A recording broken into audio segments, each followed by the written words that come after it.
Maintenance RKR MK2.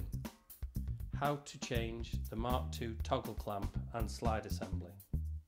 Using a 13mm spanner, loosen the bolts located on the toggle clamp. Using an Allen key, unscrew the 4 screws. This allows the main bar to be released from the toggle clamp. Remove the locking bar. Remove the countersunk pins and remove the cam. Position the new cam. Replace the countersunk screws. Note, do not over tighten as the cam is required to move freely.